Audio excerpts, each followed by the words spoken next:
La route des vins d'Alsace, vous en entendiez peut-être déjà parler vos grands-parents. Et oui, cet itinéraire mythique a 70 ans, mais il n'a pas pris une ride. Au contraire, la nouvelle génération de vignerons alsaciens propose toujours de bonnes bouteilles, mais aussi du fun dans les vignes. Dans cet épisode, je vous raconte les fêtes et les découvertes insolites à vivre en compagnie des vignerons.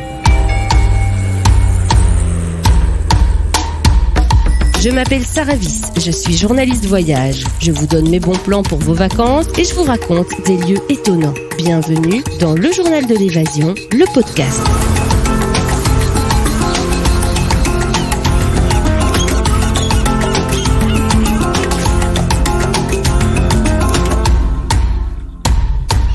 Bonjour tout le monde. Alors la route des vins d'Alsace, pour commencer, c'est quoi exactement ? Eh bien, il s'agit d'un itinéraire touristique qui traverse l'Alsace et son vignoble du nord au sud sur 170 km. Il a été créé en 1953 et il draine désormais chaque année entre 3 et 4 millions de curieux. L'itinéraire, il a été conçu pour être suivi en voiture. D'ailleurs, certains prestataires proposent aujourd'hui de louer des véhicules motorisés vintage, des 2 chevaux ou des Solex par exemple, mais désormais, d'autres moyens de transport sont possibles. Par exemple, un bon plan, si vous ne souhaitez pas conduire vous-même, c'est de grimper à bord des bus cabriolets Cudzic qui font la navette entre quelques étapes du parcours. Vous pourrez aussi circuler en train ou sillonner les vignes à vélo en suivant la véloroute du vignoble qui est un itinéraire bis tracé en parallèle de la route des vins. Alors parcourir la route des vins, c'est un petit peu vivre la Dolce Vita. On profite des paysages, on est entre massifs des Vosges et plaines du Rhin. Les vignobles s'étendent à perte de vue et notamment en coteaux pentus. Et tous les 3 km environ, on peut s'arrêter pour une dégustation de vin, pour dormir ou pour manger, dans de superbes petits villages viticoles fleuris avec, vous savez, les maisons à colombages colorés et puis tout ce patrimoine médiéval et renaissance classé. Ne manquez pas non plus Colmar, évidemment, qui est la capitale du vignoble d'Alsace. Un premier conseil pour vous plonger dans l'art de vivre local, c'est participer aux fêtes des vins qui sont organisées en été ou alors vous avez les fêtes des vendanges en automne. Autant vous dire qu'il y a autant de fêtes que de villages viticoles puisque chaque village organise la sienne. Alors ces festivités, elles réunissent toutes les générations. On déguste, on achète des bouteilles auprès des stands des vignerons, on visite les caves, on se restaure de spécialités locales autour de grandes tables. Il y a de la musique, concerts ou orchestres, des soirées dansantes et encore bien d'autres animations.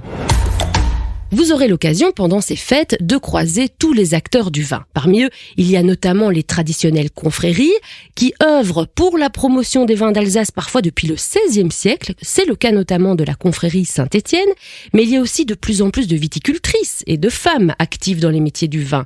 Elles sont cavistes, sommelières, œnologues et elles sont réunies en l'association Les Divines d'Alsace.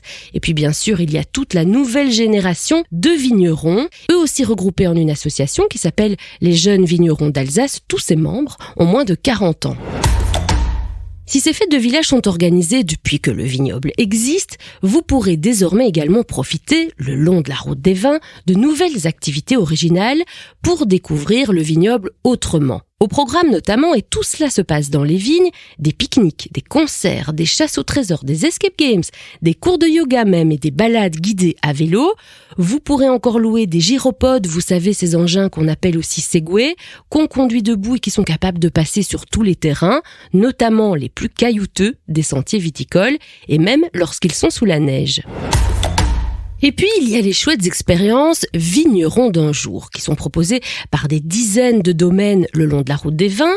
Et de quoi s'agit-il ? Il s'agit d'accompagner un vigneron dans son boulot pendant une journée sur son domaine avec des tâches qui dépendent de la saison. Vous irez peut-être dans les vignes pour cueillir le raisin lors des vendanges ou bien vous irez peut-être dans les caveaux pour participer à la vinification. En tout cas, toutes ces expériences et activités vont évidemment de pair avec une dégustation des vins maison et parfois avec un repas en accord mets et vins. Ces expériences et ateliers vont bien sûr vous permettre de découvrir les cépages typiques de l'Alsace et notamment ceux qui donnent les grands crus. Vous avez le Riesling, le Muscat, le Pinot Gris, le Pinot Noir, le Gewürztraminer. Alors 90% des vins alsaciens sont des blancs, il y a aussi quelques rosés et des rouges et puis une curiosité, le vin orange qui est effectivement orange. N'hésitez pas à en ramener quelques bouteilles, elles vous feront des cadeaux originaux. Nouveaux produits, nouvelles activités dans les vignes, les vignerons alsaciens ont plein d'idées. Et d'ailleurs, ce n'est pas tout, ils innovent aussi en matière de culture, à travers la biodynamie. Alors les viticulteurs qui la pratiquent ne se contentent plus de cultiver en bio, donc en utilisant des engrais ou des traitements bio. Non, la biodynamie veut qu'on se passe complètement de produits de synthèse. Alors comment cela fonctionne concrètement ? Rendez-vous évidemment sur la route des vins d'Alsace pour le découvrir. Pour retrouver ces infos et encore plus de bons plans au fil de la route des vins d'Alsace, suivez les liens placés en commentaire. Dans les commentaires, n'hésitez pas à nous dire aussi si vous avez aimé ce podcast et si vous aussi vous avez des bons plans en Alsace. Merci de m'avoir écouté. Je vous dis à bientôt pour le prochain épisode du Journal de l'évasion, le podcast.